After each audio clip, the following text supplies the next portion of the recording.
Abraham కాపాడినట్లుగా, మోషే కాపాడినట్లుగా మీ కుటుంబాలను మీరు కాపాడుకోండి. ఈ రోజు నుంచి మీరు ఒకటే పెట్టుకోండి, నా కుటుంబాలను నేను కాపాడుకోవాలి.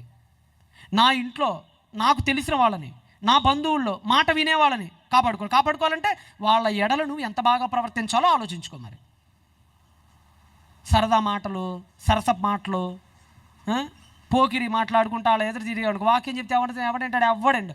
పోరా వీడు పెద్ద చెప్తున్నాడులే, నాకు మంచి నీతి కబుర్లు అంటాడు. వాళ్ళ దగ్గర ఎంత చక్కగా ప్రవర్తించాలి, వాళ్ళని ఎంత చక్కగా దేవుళ్ళు నిలబెట్టాలి, రాబట్టాలి. ఇక అన్యులో లాంటి బంధువులు కలిగిన వాళ్ళు ఇంకా కష్టపడాలి. వాళ్ళందరికీ మారకపోవటం మన చేతుల్లో లేదండి, గుర్తుపెట్టుకోండి. ఒక వ్యక్తి మారటం, ఒక వ్యక్తి మారకపోవటం మన చేతుల్లో లేదు. కానీ వాడికి మారేంతవరకు చెప్పటం నీ చేతుల్లోనే ఉంది. నీ ప్రయత్నం నువ్వు చేయి, దేవుడు చేయాల్సిన కార్యం దేవుడు చేస్తాడు. అయినా సరే ఫరోలాగా కఠిన హృదయాలు అయ్యారా? అందుకని మోషే వెళ్ళకుండా ఆపలేదు కదా ఫరో దగ్గరికి. ఫరో హృదయం కఠినమైంది, అయినా మోషే వెళ్ళాడు. ఫరో హృదయం బాగా కఠినమైపోయింది, అయినా మోషే వెళ్ళాడు. మోషే ప్రయత్నాలు మోషే చేస్తూనే ఉన్నాడు, వాడి కఠినత్వం వాడు అవుతూనే ఉన్నాడు.